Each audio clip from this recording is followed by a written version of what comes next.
Linda. Dengan motor usangnya, Bejo melaju di jalan desa meski hari masih pagi. Di belakangnya, seorang perempuan duduk manis sambil melihat pemandangan sawah yang luas berlatarkan gunung megah di kejauhan. Sesekali perempuan berkacamata itu merapikan rambut panjangnya yang tertiup angin. Perempuan bernama Linda itu memakai kemeja putih dan rok panjang semata kaki. Setelah berjalan sekian lama, Bejo akhirnya menepikan motornya tepat di hadapan rumah kepala desa. Setelah mesin motor mati, perempuan berusia pertengahan 20 itu pun turun dari motor. Anwar beserta istrinya sudah menunggu di beranda depan rumah. Melihat kedatangan tamunya, suami istri itu langsung berdiri dan menjambut mereka. "Pagi Pak Kades dan Bu Kades," sapa Linda. "Gak usah panggil begitu," jawab Anwar sambil tertawa kecil. "Mari masuk," ajak istri Anwar mempersilahkan Linda masuk. "Di luar aja." Linda kemudian duduk di kursi beranda depan rumah bersama dengan Anwar. Sementara sang istri masuk ke dalam rumah untuk menyiapkan minuman. "Udah dapat kepala babinya?" tanya Linda. "Lagi dicari, sebentar ya, agak susah cari babi di sini." Linda mengangguk. "Kalau bisa pagi-pagi atau siang ini kita ke rumah itu ya. Kalau malam kekuatan mereka bertambah." "Rumah apa?" tanya Anwar. "Rumah tempat pocong itu berasal." "Kok kamu tahu rumah itu?" Linda tertawa kecil. "Harus banget ya nanya begitu." "Oh iya, Linda kan tahu semuanya ya." Dari arah depan, Dani dan Reza datang sambil membawa sebuah karung kecil yang dilapisi dengan plastik di bagian dalamnya. Mereka berdua berhenti tepat di hadapan rumah Pak Anwar. "Pak Kades, ini kepala babinya udah ada," kata Dani sambil menunjukkan karung yang dibawanya. "Oke," Anwar menoleh ke Linda. "Udah ada kepala babinya, tapi kita santai dulu ya. Kamu minum dulu, istirahat sebentar, baru habis itu kita ke sana." Lina mengangguk, "Oke." Beberapa menit kemudian, istri Anwar keluar membawa beberapa gelas minuman sirup. Bejo dan yang lainnya pun turut diberikan minum. Sambil bersantai di beranda depan, Linda dan Anwar mulai mengobrol santai setelah 2 tahun tidak bertemu secara langsung. Di depan rumah, Bejo dan Reza duduk bersama sambil menunggu instruksi selanjutnya dari Pak Kades. Sampai akhirnya jam menunjukkan pukul 10 pagi. Linda menghabiskan minumannya kemudian berdiri. "Ayo mas, kita berangkat." "Ayo deh." Anwar ikut berdiri kemudian berjalan ke depan menemui Bejo dan Reza. "Loh, Dani mana?" "Udah pulang, ada kerjaan katanya," jawab Reza.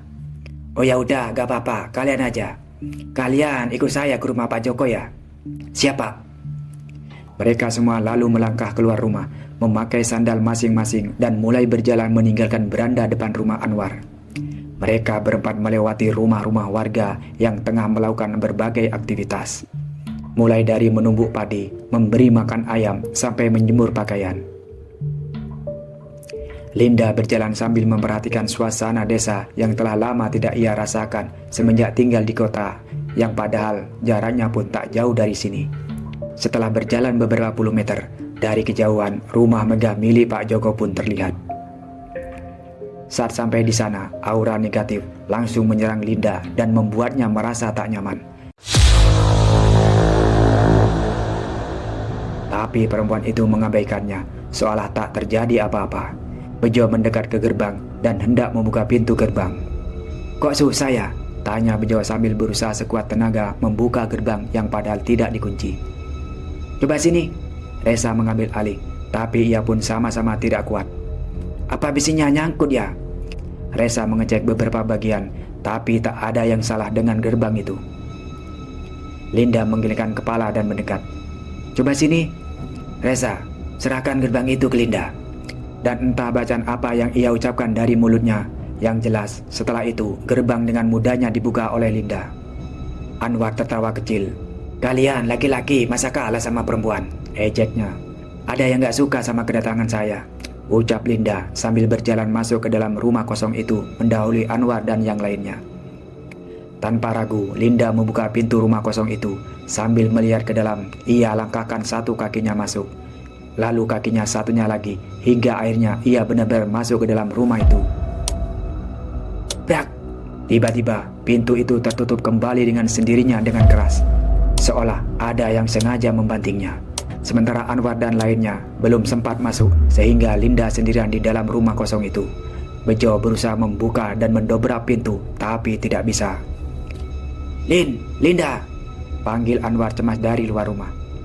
Tenang aja, aku aman kok, teriak Linda dari dalam. Secercah cahaya matahari masuk melalui ventilasi rumah.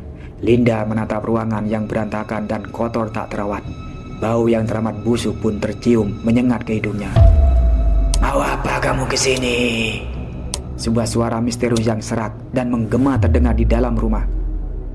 Mbah, sebuah kehormatan saya bisa memanggil Mbah tanpa bakar dupa dan kepala babi itu. Kenapa Mbah datang? Saya datang karena kamu datang. Sosok yang belum terlihat wujudnya itu marah dan membentak Linda. Mau apa kamu bawa-bawa dia? Kenapa Mbah? Dia yang jagain aku kok, jawab Linda sambil menoleh ke arah makhluk halus dengan wujud laki-laki berbadan kekar dan memakai pakaian khas prajurit kerajaan, lengkap dengan pedang di tangannya. Aku tidak suka ada dia. Mau apa kalian kesini? Saya kesini mau tolong Pak Joko dan keluarganya, Linda kembali menjawab.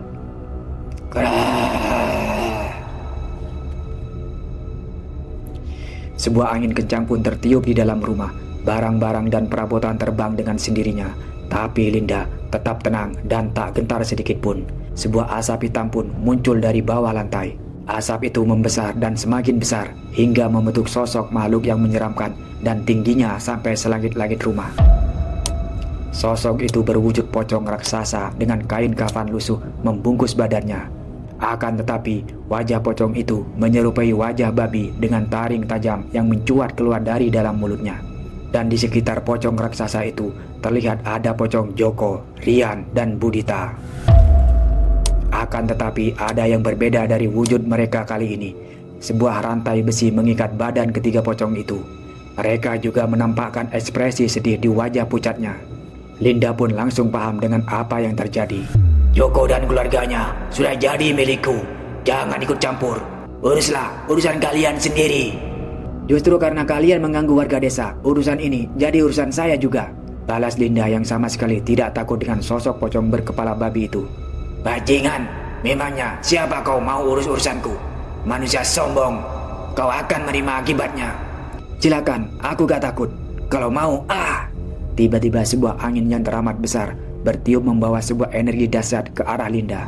Tubuh Linda tak kuasa menahan energi itu sehingga membuatnya terpental ke belakang. Tubuh Linda menghantam pintu depan hingga pintu itu rusak dan Linda terpental sampai keluar rumah. Tubuhnya jatuh dan mendarat di halaman depan rumah. Anwar dan yang lainnya kaget. Mereka panik saat melihat badan Linda menghantam tanah dengan keras. Linda, panggil Anwar yang buru-buru mendekat.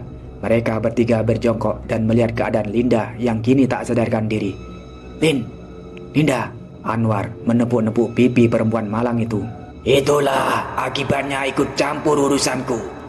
Suara makhluk itu terdengar dari dalam rumah hingga terdengar ke telinga Resa dan Bejo. Setan! Teriak Bejo yang langsung berlari kabur, diikuti dengan Resa yang lari di belakangnya. Mereka berdua ketakutan mendengar suara menyeramkan itu. Woi, tunggu, ini saya gimana? Tolongin saya dulu, teriak Anwar sambil kebingungan bersama Linda yang masih tak sadarkan diri. Akan tetapi kedua pemuda itu tak mendengar dan terus berlari kocar-kacir. Kalian gimana sih? Gak lihat Linda pingsan? Kok malah ditinggalin?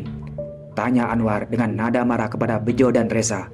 Kemudian pemuda itu sadar akan kesalahannya. Mereka hanya bisa menunduk tanpa berkata apa-apa. Saya kesusahan tahu nggak? Beruntung ada Pak Robi lewat. Kalau gak ada, gimana coba? Iya Pak, maaf. Udahlah. Anwar kemudian berjalan masuk ke dalam dengan wajah kesal. Kedua pemuda itu masih berdiri di posisinya. Mereka saling pandang dan berbisik-bisik. Kamu sih bukannya bantuin malah lari, kata Bejo. Enak aja, gara-gara kamu lari duluan, aku jadi ikutan lari. Lah, suruh siapa ngikutin aku? Udahlah. Resa berjalan menjauh dan duduk di kursi depan rumah Anwar sambil melamun. Sementara di dalam, Linda terbaring lemah di atas sofa dengan bantal kecil yang menopang kepalanya. Wajahnya terlihat pucat. Istri Anwar sejak tadi duduk di sampingnya, menjaga-jaga apabila perempuan ini bangun. Anwar masuk ke dalam dan melihat keadaan keponakannya itu. Gimana? Udah sadar? Belum, Mas. Anwar duduk di dekat istrinya sambil memandang Linda dengan wajah kasihan. Dalam hatinya ia merasa khawatir. Wajahnya yang pucat jadi pertanda kalau gadis itu sedang tidak baik-baik saja. Apalagi setelah melihat tubuhnya menghantam pintu dan membentur tanah. Sambil menghela nafas, Anwar bersandar di sofa terdekat. Apa kita bawa ke dokter aja ya, Mas? Tanya sang istri. Iya, nanti kita tunggu dia sadar dulu. Semoga aja gak apa-apa ya, Mas. Iya, aku bisa diomelin sama ibunya kalau dia sampai kenapa-napa. Setelah dia sadar dan gak ada masalah apa-apa, segera aku suruh dia pulang. Aku gak mau melibatkan dia sama masalah ini lebih jauh. Biar gimana pun, masalah ini masalah desa, semua tanggung jawabku. Tiba-tiba Linda menarik napas panjang lalu tersadar dari pingsannya. Mata terbelalak ketika ia baru bangun, menatap ke langit-langit. Seluruh badannya tegang dan kaku. Linda, hei! Panggil Anwar yang kemudian langsung mendekat. Dengan cepat, Linda langsung bangkit dari posisinya dan duduk di sofa dengan nafas tersengal-sengal. Sang istri langsung sigap mengambil segelas air minum. Minum dulu pelan-pelan. Linda mengambil gelas itu dan langsung menegaknya sampai habis. Setelah melepas dahaganya, ia bersandar di sofa. Sejenak melemaskan badannya, mengatur nafas dan berusaha untuk tenang. Kepalanya mulai mengingat-ingat lagi apa yang sebelumnya terjadi. Linda mengambil gelas itu dan langsung menegaknya sampai habis. Setelah melepas dahaganya, ia bersandar di sofa. Sejenak melemaskan badannya, mengatur nafas dan berusaha untuk tenang. Kepalanya mulai mengingat-ingat lagi apa yang sebelumnya terjadi. Dari luar rumah, Resa dan Bejo langsung masuk saat mendengar Linda sudah siuman. Keduanya berdiri tak jauh dari posisi Anwar sambil memperhatikan kondisi gadis itu. Dari raut wajahnya tampak jelas kalau kedua pemuda itu lega melihat Linda baik-baik saja. Mata Linda kemudian melirik ke arah Bejo. Setelah melihat pemuda itu, ia menegakkan posisi duduknya. Tangannya lalu menunjuk ke arah Bejo. Kamu sini, panggil Linda dengan nada serius. Bejo dan Resa saling pandang. Aku? Tanya Bejo sambil menunjuk dirinya sendiri. Iya sini. Linda menepuk-nepuk sofa di sampingnya, mengajak Bejo duduk di sampingnya. Kenapa, Lin? Anwar lalu berpindah posisi agak ke belakang, membiarkan Bejo duduk di samping Linda. Pemuda itu menurut tapi tetap bingung kenapa Linda memanggilnya. Linda menatap Bejo yang sudah duduk di sampingnya. Ia menarik nafas dalam-dalam, lalu memejamkan mata. Mulutnya mulai komat-kamit membaca mantra. Tangannya mengangkat ke atas, memanggil sesuatu untuk datang ke rumah ini. Melihat itu, Bejo pun panik. Ngapain ini? Ngapain? Aku mau diapain nih? Pak, gak mau pak. Saya takut pak, takut pak, jangan. Pemuda itu berusaha untuk berdiri dan kabur, akan tetapi Anwar menahannya.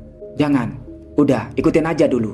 Tangan Linda lalu bergerak ke arah kepala Bejo, seakan memasukkan sesuatu ke dalam raga Bejo. Pak, saya gak. Mendadak Bejo terdiam, kepalanya lalu menunduk, nafasnya menjadi terburu-buru. Linda membuka mata dan memegang punggung Bejo. Pelan-pelan kedua tangan Bejo bergerak, lalu melipatnya tepat di depan dada, persis seperti pose pocong. Linda, kamu apain dia? Tanya Anwar. Iya Lin, anak orang ini, sambung istri Anwar. Sambil menarik nafas, Linda menjawab dengan santai. Aku masukin arwah pocong Pak Joko ke dalam badan Bejo. Mendengar itu, semua yang ada di ruang tamu langsung kaget. Anwar segera menjaga jarak dengan Bejo. Begitu juga dengan Resa. Saking takutnya, istri Anwar berlari dan masuk ke dalam kamarnya. Serius ini? Ini si Bejo kerasukan pocong Pak Joko? Tanya Anwar dengan takut. Linda mengangguk. Iya, coba aja tanya. Anwar menelan ludah. Ia memperhatikan Bejo yang sedang duduk sambil menunduk. Dari posisi tangannya di dada, memang terlihat seperti pocong pada umumnya. Mata Bejo terpejam. Ayo mas, tanya aja, ujar Linda. Coba tanya pak. Resa mendorong Anwar dari belakang. Halo pak Joko ya? Tanya Anwar. Bejo pun mengangguk dengan lemas. Anwar dan Resa pun merinding dibuatnya. Beneran dong, gumam Resa. Linda lalu mengambil alih. Ia menepuk punggung Bejo satu kali.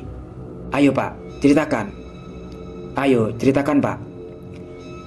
Bukan saya yang mau, kata arwah Pak Joko yang ada dalam raga Bejo. Siapa yang mau? Siapa yang suruh? Dia. Dia siapa? Dia siapa pak? Bejo menggelengkan kepala. Gak usah disebut, kamu udah tahu. Anwar lalu melirik ke arah Linda. Lin, kamu tahu apa? Kamu tahu sesuatu? Linda mengangguk. Nanti aja ya mas, aku jelasin setelah semuanya selesai. Oke. Anwar mengiyakan. Linda kembali beralih ke arah Bejo.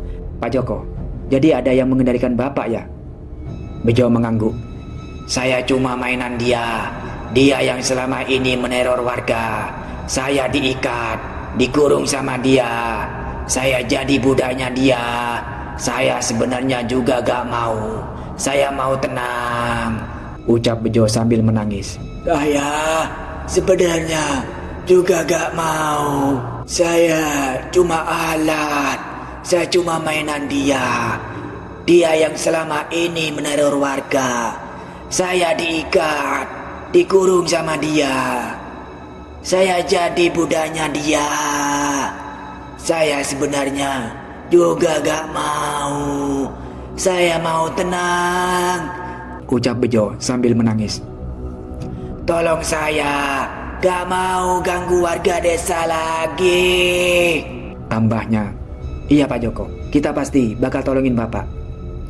Sama anak dan istri saya, mereka juga jadi budak dia. Padahal mereka gak tahu apa-apa. Tapi gara-gara saya, mereka ikut kena. Bejo menangis semakin menjadi-jadi. Saya memang bodoh. Saya ini bajingan. Bejo sambil menangis mulai membenturkan kepalanya ke dinding rumah. Melihat itu, Anwar segera menahannya. Bersama Reza, ia memegang badan Bejo yang mulai tak terkendali. Jangan begitu. Kasihan yang punya badan. Pak Joko nyakitin dia kalau begitu. Bapak keluar aja ya. Udah selesai kan? Gak ada yang mau disampaikan lagi, tanya Linda. Tolong, saya minta tolong. Bebaskan saya dari cengkeraman dia. Linda memegang kepala Bejo. Jari-jarinya kemudian meremas kepala pemuda itu dan pelan-pelan mengangkat tangannya seolah sedang menarik sesuatu dari dalam tubuh Bejo, seolah membuat energi yang sempat masuk ke dalam tubuh pemuda itu. Bejo pun langsung membuka mata. Nafasnya terengah-engah. Ia melotot sambil melihat sekitar. Aku kenapa ya? Tanyanya dengan wajah bingung sambil melihat sekitar. Setelah mendapat secuil informasi dari Pak Joko, teka-teki malah semakin menjadi. Nantikan kelanjutan ceritanya.